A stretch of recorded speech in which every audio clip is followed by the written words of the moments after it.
I've worked for Unisys for a long time, and I have shaped basically anything, any little aspect that we have. If you hear that Unisys has been hacked, I will drop my head in shame. I believe, however, that together with lots of great thinkers that we have in our company, we've established something really great. My background has always been information security. My PhD is in IT, modeling a aquatic system. And from there onwards, it has always puzzled me how complex environments are. And complex environments have to be broken down to be understood. That has always been the way I have been thinking. Hey, I'm Sebastian Goodwin, Head of Information Security for Nutanix. I'm visiting from San Francisco, based at our headquarters there. My background is, I've been in information security and technology since I was a teenager, basically. And my formal education, I was in economics and MBA. I'm also a cybersecurity policy fellow at the New America Institute, where I'm doing research and trying to really advance how we can quantify and measure cyber risk.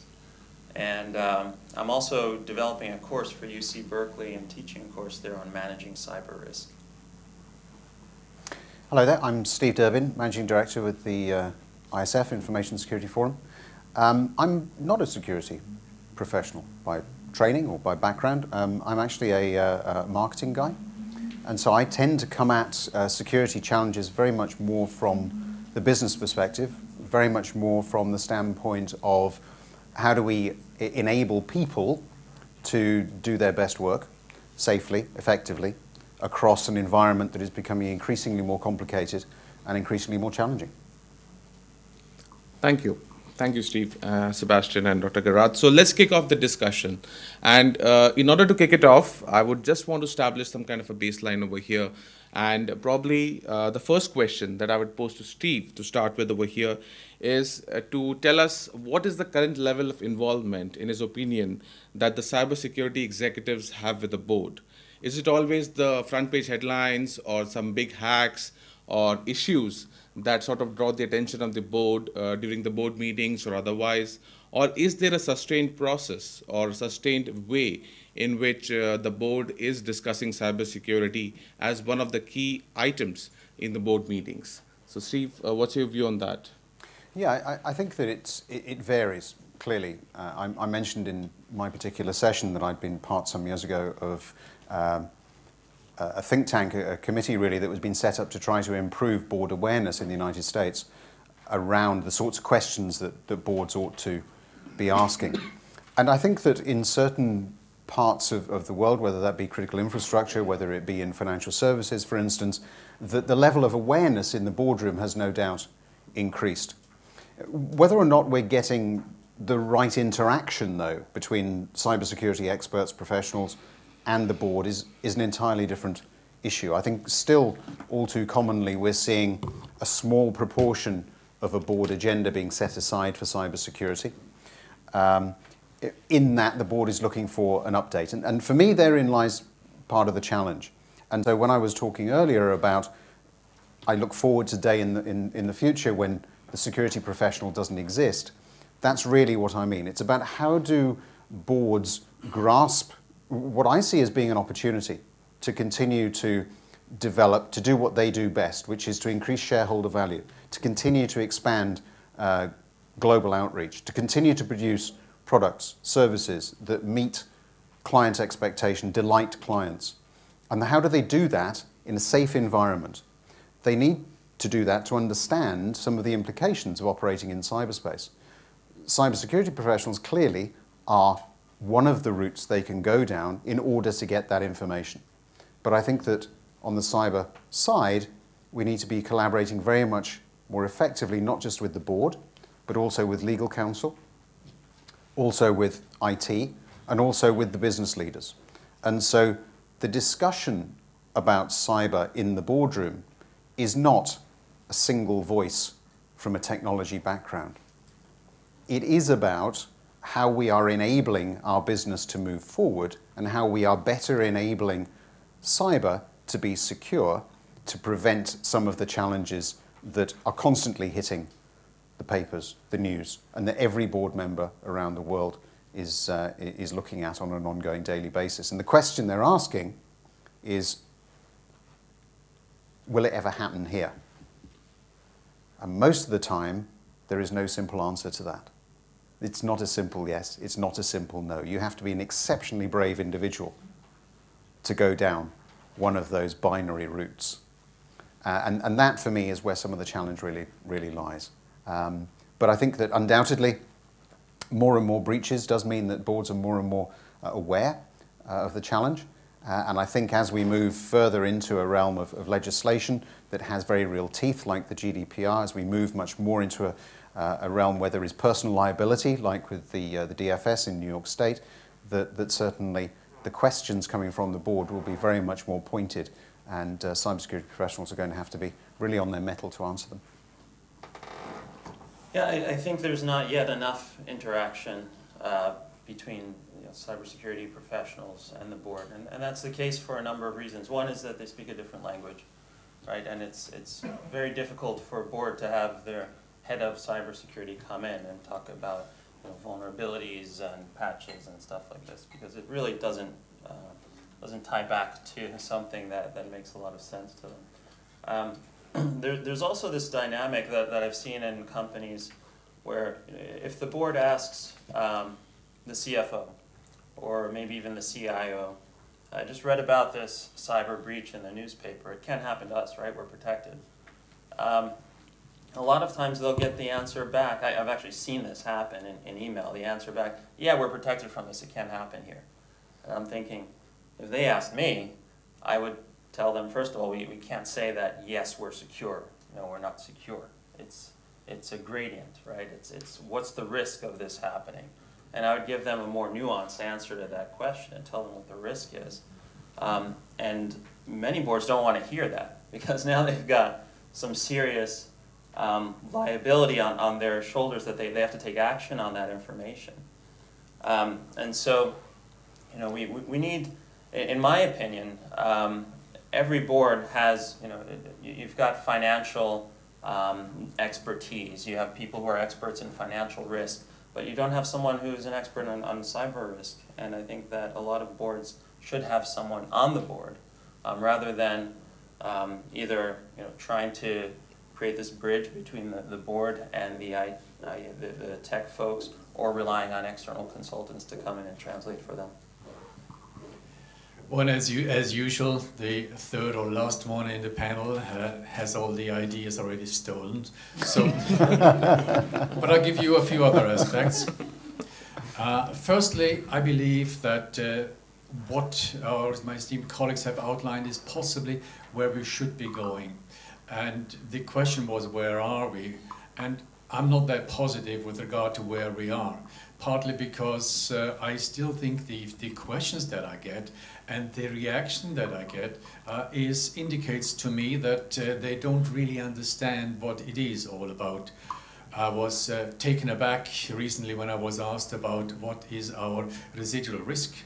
And I thought, how on earth would this guy know about residual risk? So I started to explain, but I didn't have all the details with me, no nice charts, and I have some nice charts. So in the end, I don't think I did very well out of that, even though that was exactly the question I was trying to get maybe a few months down the road.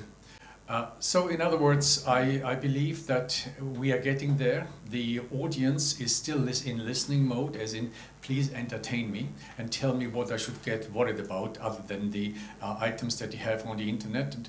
And the main message I tell them is, because they're too worried, and I will talk about that in a moment, don't get worried about the attacks. You are getting attacked. We are going to get attacked. And we have to see it as if it was a natural living organism. We all get ill every now and then. The question is just, how long are we ill, and what have we prepared for it, and how is the whole environment seeing it? And eventually, it will be as the attack is just like an illness. I've been talking to somebody just recently, and they tried to convince me that I need an extra penetration test on my company. I said, thank you very much, I have lots of those. And the answer said, well, we have 156 0 days vulnerabilities, and we can test them with your method. What world are we living in? This guy is bragging how many 0-day attacks he has. And in such a world where people stoke up 0-day vulnerabilities to attack people, how on earth are we ever going to defend? And that's exactly the message I have been given to the board, and I think they're starting to listen. Absolutely. So the next thing that I would want to take, and I think I'll take a little bit from Sebastian's point over there, is basically speaking the same language. And that's a very common problem that even we have seen at MetricStream, and it's just that the business and the cyber are not talking the same language. There is no translation that's happening between the cyber risks and what they mean for business. And today's digital organizations, it means a lot. Even an hour of downtime today for your critical ERP system or your critical customer-facing system can mean irreversible loss of millions of dollars. And it depends on what kind of business you are in, but that's what we are talking about over here. So Sebastian, since you raised that point, let me ask you that how is it possible to create a common language or some kind of a taxonomy such that you can measure and mitigate business risks and cyber risks together? I mean, is there a way that we can create a more common language between those folks? Yeah, I would say first of all, the first point I'd like to make is that cyber risks are business risks, right? And if we talk about them just in terms of technology risk, you come to executives talking about, you need better firewalls or more investment in this technology or that technology. You're completely missing the point. The only reason you're doing any of this, if you're a company, that is, as opposed to a government agency or something, but if you're a company, it's all related back to the business. And so what I do is I start with what are the business objectives. What are we trying to do this year? We're trying to launch product X, we're trying to expand into geography Y, and we're trying to become the most trusted brand in our industry, right? And then I go from there. What are the underlying assets, technologies, business processes that are going to enable those business objectives?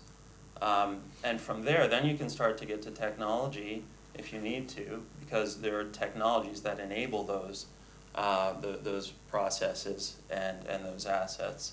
But it's all leading back to the business objective. I think in order to do that successfully, we also have to come up with ways of measuring risk, right? And I think that it came up in the earlier presentation. We have some rough numbers out there in terms of cost of a breach, dollars per record and things like this. But I think we need to get a lot better at measuring real expected losses, and we have to take lessons from the world of financial risk. There aren't that many CISOs who have studied how we measure financial risk, and that needs to change because there are models out there. There are, if you look at the FAIR model, the FAIR Institute is doing some good work around this and using Monte Carlo simulations and stuff like this, because you have to be able to get better than a red, yellow, green kind of financial risk, and in the financial world, there are good models to do that. Gerhard? Right. So in this environment about measuring risk, identifying where we are, there is this annual loss expectancy formula, and we all know it, and I hate it. Partly because there are two things that are being multiplied, and both of them are completely unknown. One is the likelihood of something happening, and how do we know? Is it 1 in a million, 1 in a trillion, 1 in 1,000? We don't know. And the value that is at loss is also sometimes disputable.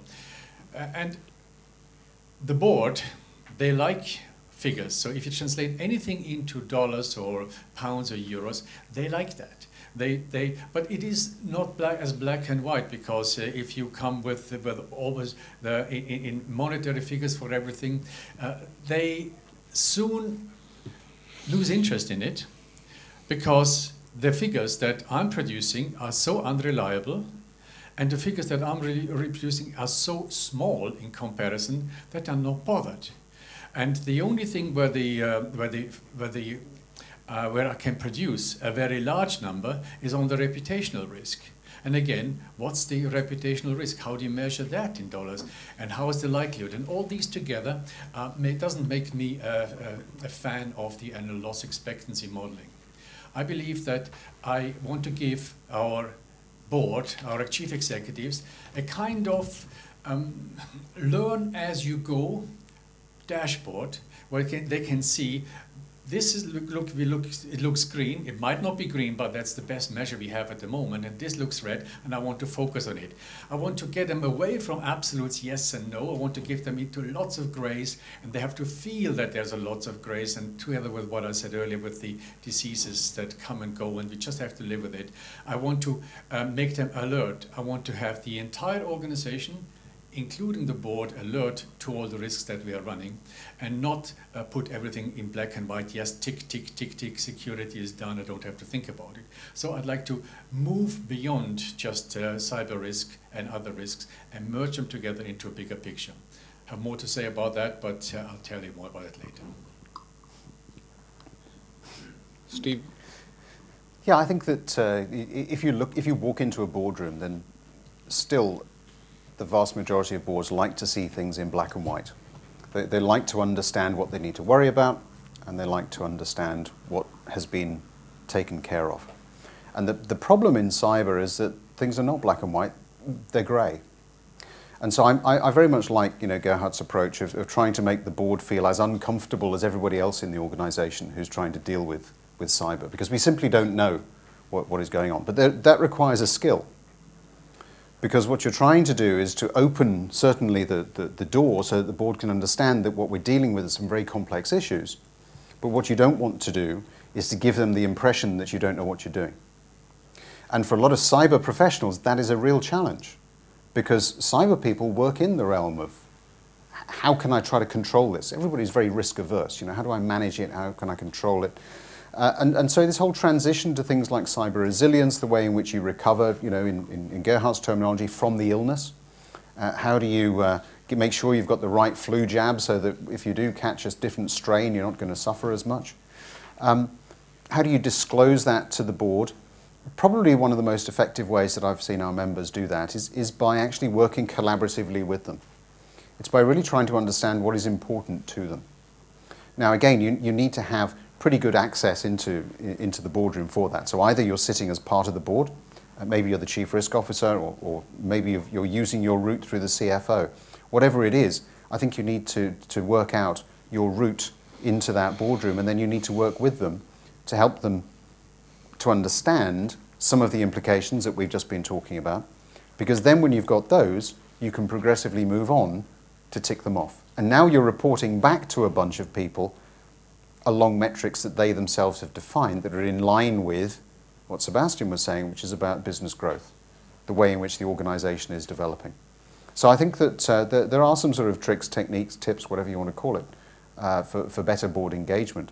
But ultimately, it comes down to how do you learn to speak the language of the board that reflects the way in which you need to operate on an ongoing daily basis. Great. So that brings me to my next point over here, which is, and I think Dr. Gerhard will be the best person to ask this question, that what are some of the key risk postures or risk metrics that are being discussed with the board today? I mean, let's get into some of the brass tacks, some examples. And he also mentioned, for example, about linking cybersecurity risks with reputational risks, and that being one of the ways in which you can communicate better with board, quantify it with board. So maybe Dr. Gerhard, can you give us some examples of risk postures? And also, I would like each of the panelists to touch upon the point here about regulatory risks, because GDPR obviously is one of the big ones that's coming in EU, but that's a language that board definitely understands. I mean, compliance with regulatory obligations that the organization has. So does that make it easier for cybersecurity executives to communicate with the board or to show them the risk postures that probably they should be looking at? Thank you. First, I would like to combine it with the earlier question regarding what type of security, what type of risk posture should we talk about, and the business risk versus the cyber risk. If I speak to the board, I know they have before spoken about something else. They've spoken about future products. Where is the market going? What about having the right people? What about the marketing effect? What do they have to do to balance the risk, the exchange rate exposures in the market, and the whole thing? But the biggest thing they always talk about is where are they going? What is the next best thing they have to produce? And what's our competition doing? What do we have to do to catch on? And then I'm coming here, tell them about a zero-day risk here and zero-day risk there, and they're getting bored because it was so exciting earlier about the new markets and where we are going, and are there self-driving cars that, even though I'm a catch-up manufacturer, does it mean something for me? Yes, it might, right? So it's all exciting, and then I come with something boring.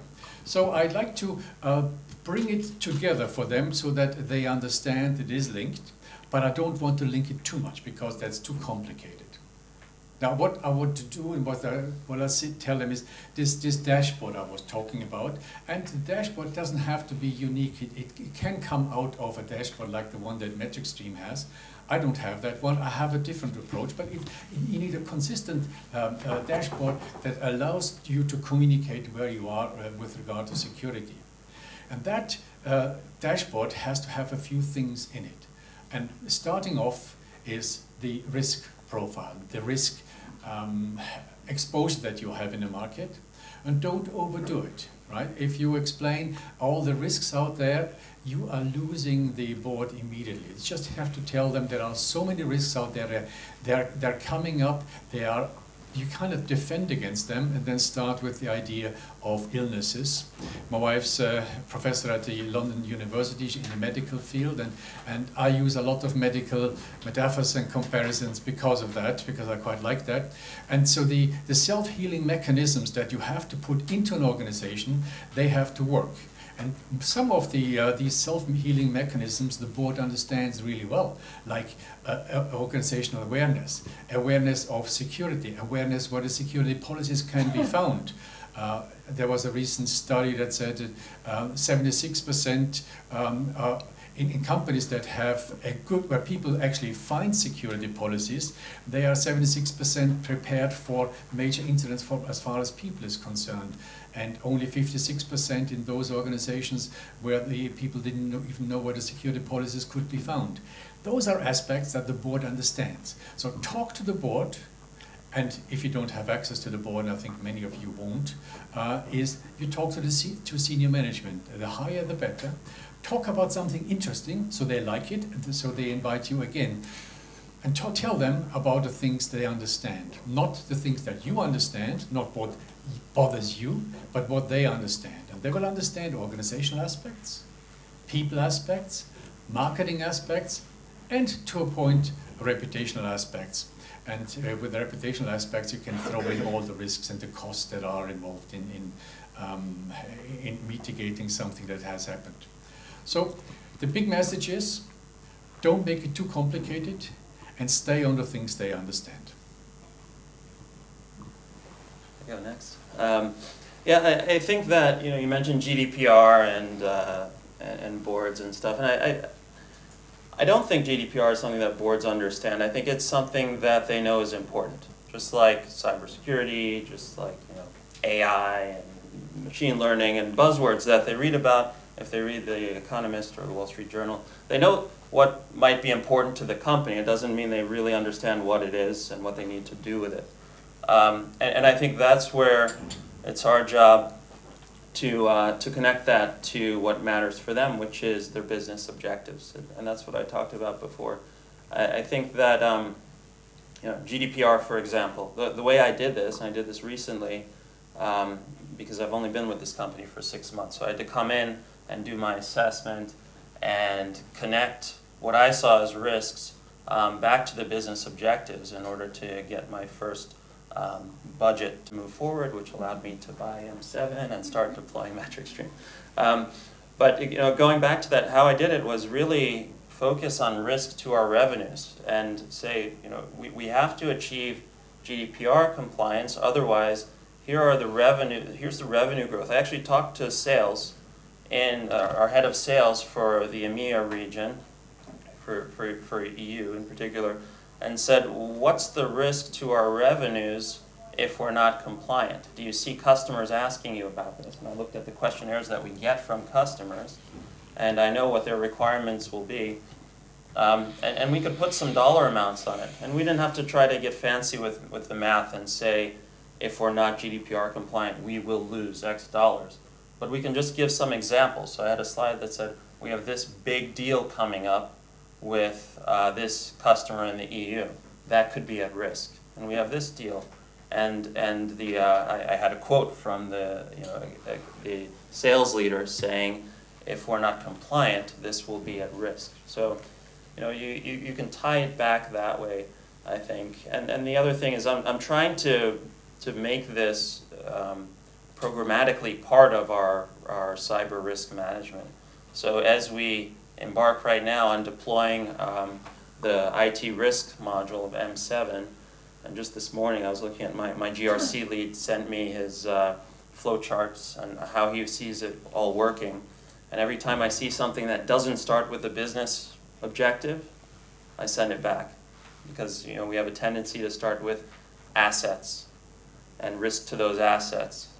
And, what do we have assets for? They're there to support our business objectives. So I want to, and so I keep kind of going back. I know we haven't done it this way before, and he hasn't done it that way in his career, but I want us to implement the system that way, starting with our business objectives and all the risk flowing under that. Yeah, I think that I would agree certainly with what Sebastian and Gerhard have been saying. I mean, I'm fresh out of a board meeting. I was in one last week, and when I think about what were we talking about there, we were talking about future direction. We were talking about assessment of progress against strategic aims and goals. We have a strategy called Strategy 2020. How are we doing? Here we are at the end of 2017. What progress have we made? What are some of the challenges that we're going to see? So we talk about the market, we talk about basis of competition, and we talk about legislation, clearly. So that's the language of the board. That's what we're covering. And so I think if you're going to effectively talk about risk, you need to start from that position. So if we are talking about GDPR, for instance, yes, there is clearly a cost of not being compliant. But that cost isn't just in dollars. It's also the cost of what might happen. So we get into this whole resilience thing. No, there isn't an ICO across the EU that is anticipating that come 25th of May, every single organization is going to be compliant. That's not what they're expecting. Nor indeed are they expecting that by introducing the GDPR, we're suddenly going to see this huge downturn in the amount of breaches and loss of personal data. What they are expecting is that organizations will have moved down a road that says, we understand the importance of data, we understand that we need to protect it, we understand we have a role to play in that, and we have put in place these controls which should help us to manage, monitor, and ensure that data is held and preserved in the way that it ought to be. That is a cost of doing business from a GDPR standpoint. So when we talk about it within an ISF board, for instance, we have to examine the cost of doing business. We all understand that. And clearly there are then security issues related to that, and we can get into some of those. But we're coming at it from the perspective of, this is our overall strategy. It is about continuing to grow across Europe. We do handle personal data. We do have to comply with GDPR, and there is actually a cost of doing business there. So what is that? And how can we best implement that across the business? And that's how you've suddenly then engaged with legal, with IT, with security, and with the business, and everybody is focused on what it is that we need to do. So I think that is a sort of route map, if you like, for the way in which we need to be managing risks more effectively and bridging, as I keep saying, that gap that exists between what goes on in the security world and the way in which our businesses are developing and emerging and growing across the world. Absolutely. Let me just add something there. The board always wants to know, are we compliant? and I can give them figures. But what they hardly ever ask is, at what maturity level are we compliant? Are we compliant at the lowest maturity level, or maybe at 5? And I tell them that yes, we are compliant because we are being audited, and we get the ISO 27000 certificate every year. But we are only, in this area, we're only compliant at level 1, maturity here at 2, 3, 4, and I tell them at what maturity level we are compliant. And that's when they understand, because they understand maturity, they understand compliance. They never talk about the two together. When I bring that up, the two together, they finally realize what information security is all about. That being compliant doesn't mean end of investment. We have to mature the organization in many aspects, specifically regarding resilience of individuals, resilience of people, that they do not break down when there's a stress, when there's an attack, when their wives are ill, if there's something or their husbands are ill. When something happens, the security culture in the company should not break down, and they understand that. So always bring up when they ask about how compliant are we, tick or not. Tell them at what level you are mature, and at what level you are compliant, at what maturity level you have, and that will give you a lot of kudos, and they understand that. Absolutely. So, in the interest of time, I'll just probably have one more question for the panelists, and then probably open it up for the audience as well, because I want to give them some time. So I think one of the key reasons that we are discussing this in so much detail, and I think Steve touched upon it in one of the first questions, is the fact that there are not many cybersecurity professionals or even technology professionals who are actually at the board level right now, who really understand and speak the same language as what the CISO or CIO is trying to communicate. And obviously, we expect that with cloud, AI, ML, and so many other technology phenomena actually powering the business as we go forward, this scenario will change. But I think it begs a question that if a cybersecurity professional or a cyber professional, from any of the domains is actually going to make it to the board, how do they prepare themselves, and what kind of qualities should they bring on the table to basically be prepared to sit at that board? So probably that's the question that I'm going to start with Sebastian on, and then open it up for others as well. Yeah, I began to hint at this earlier. I think if you're a cybersecurity or IT security professional, one of the best things you can do is to stop going to IT security conferences and start branching out in other areas. And I think this is a good start, right? Because you have within this conference people who are not IT folks, but who know about managing other types of risk. But I would go beyond that and look at how financial risks are measured. Think about in a board, when a board member asks about the risk for a certain product. And in our organization, we develop both hardware and software. So in hardware, we have a risk, and that is the price, the volatility of flash memory, right? And if the board asks someone, one of our executives, what's our risk exposure to a jump in flash memory price, the response is not going to be yellow, right? It has to be a calculation that is, and there are very good ways to calculate it. The answer should be something like, our loss exposure is X with a 90% confidence interval, and for each dollar we invest in hedging and mitigating that risk, we will lower that loss expectancy by Y. That's a good answer. Now, we don't have all those answers in cybersecurity. I'm not pretending that we can give that type of answer, but if we first understand how that's done in that type of market, then we can start to develop the tools, and I think we're at the beginning of that. You have to know the variables, as Dr. Gerhard mentioned. Right now, we'd have to kind of make up what is the annual probability and impact and stuff like that. But the first step is knowing the measurement tools. The second step is calibrating those measurement tools so that they're accurate. So yeah, I'll leave it at that.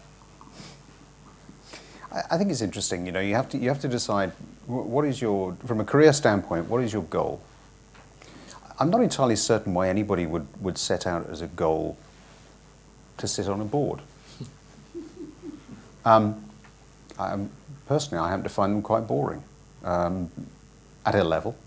At another level, of course, you are directing the way in which an organization is moving. You are responsible for that enterprise. You're responsible for the people. You're responsible for the development of them. You're responsible for the communication that you have with both shareholders and also with the external market, clients, and of course the employees. And what you're trying to do is pull all of those people together to pull in the same direction so that you can demonstrate real value in terms of your overall strategy and the way you're driving the company.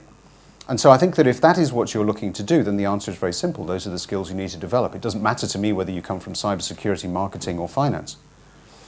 From a cybersecurity standpoint, I think if your goal is to try to make sure that your organization is more cyber resilient or more cyber aware, then you too have to develop those soft skills, because that is what will get you heard. It's no good going and talking to the head of marketing about firewalls.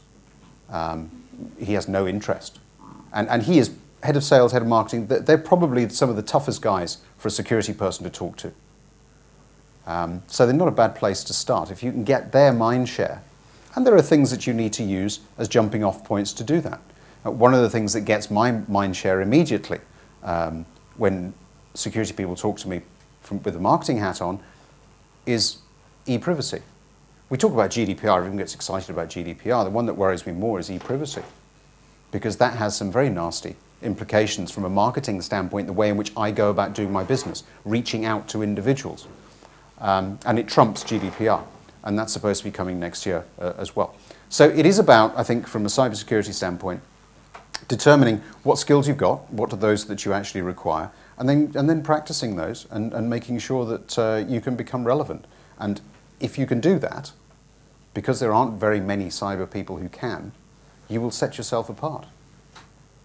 Now, speaking of this sales and marketing issue, I'll just tell you a quick funny story. I left being CISO of a previous multinational company and became a product marketing guy at Palo Alto Networks. That's a career experiment I don't recommend to everyone. And it just proved to me that I can't work so closely with the sales and marketing folks. But it was an interesting 3 years, and I think trying to round out your perspectives and having that kind of sales marketing interaction as part of your career helps tremendously as well. So in summary, we have heard that you have to speak the language of the board, otherwise they're not listening to you.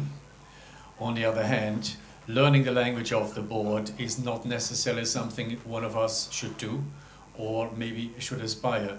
I've listened to some of those board members individually, and I'm getting bored because they stay at such a high level, you can't grasp it, you can't touch them. I don't understand how these people are thinking and why they're being listened to, but anyway, what I'm telling you is you have to speak the language of the board, but none of us actually recommend that you do. So how do you solve that problem?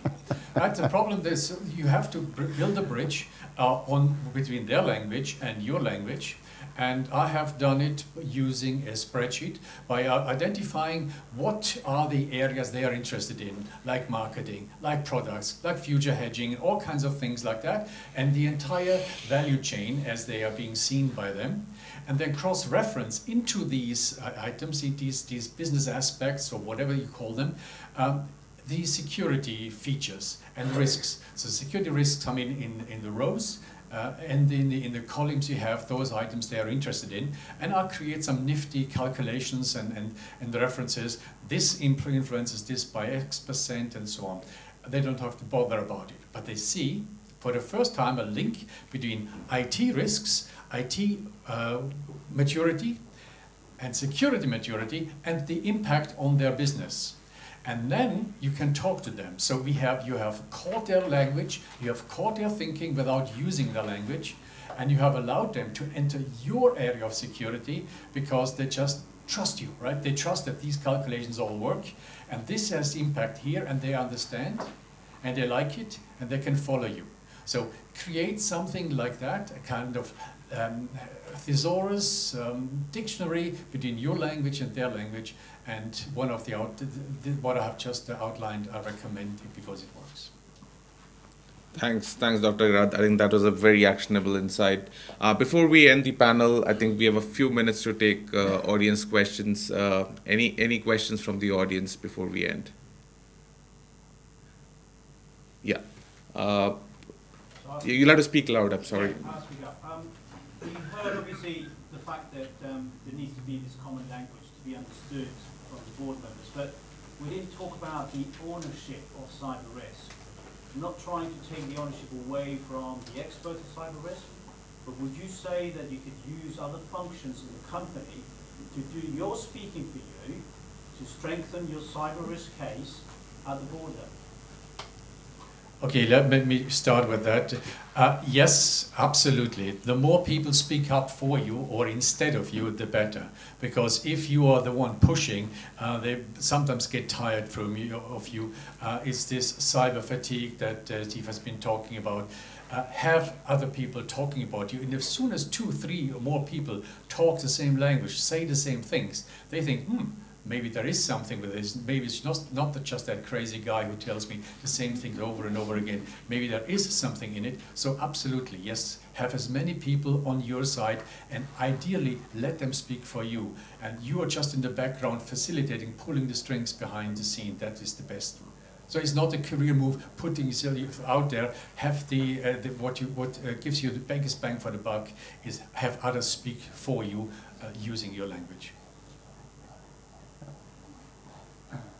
So, I mean, just to follow up on that, I'm sorry, but we talked about the business objective, and we said those business objectives are reliant on certain type of assets that the company has.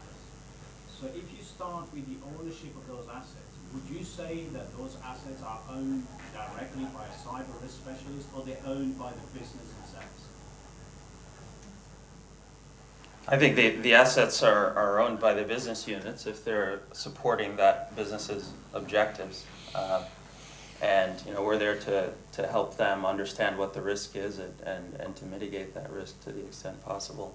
I think that, to your first question, one of the things I did, like I said earlier, is I went to the head of sales to ask about their risk. I went to the head of one of our other business units to talk about how would a cybersecurity incident impact your business, and what are the underlying assets and technologies that are at risk there.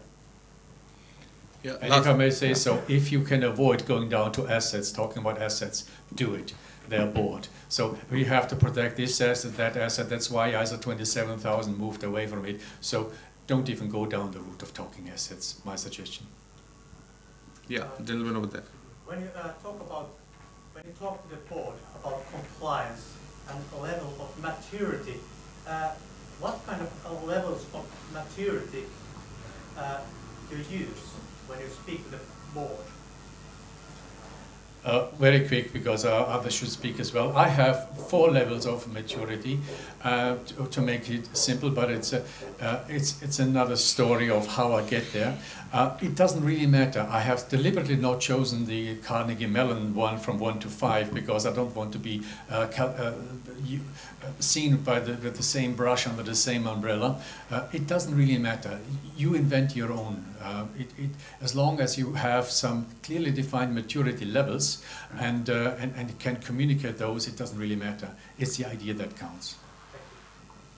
Be prepared to defend it in the sense that a smart board member will say to you, why would I want to be higher than a level 1?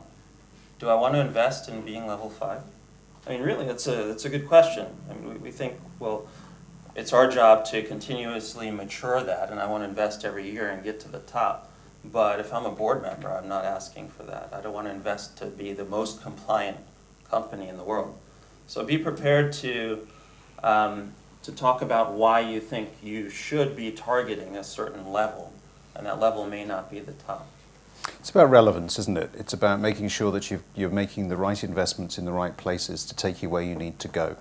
And I think the maturity level is a means of helping that conversation, but ultimately it is about it's about right sizing in terms of the level of return you're going to get on the investment that's required.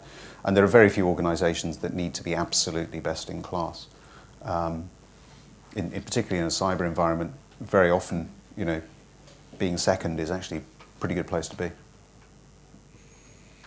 Great, great. So thank you so much, Steve, Dr. Gerhard, and Sebastian for taking this discussion.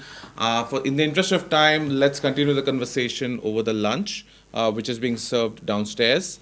And just want to thank the audience and as well as our panelists for taking their time out today to attend an interactive discussion. And we will reconvene again in the same room after lunch for more informative sessions around the areas of cybersecurity and IT. Thank you so much.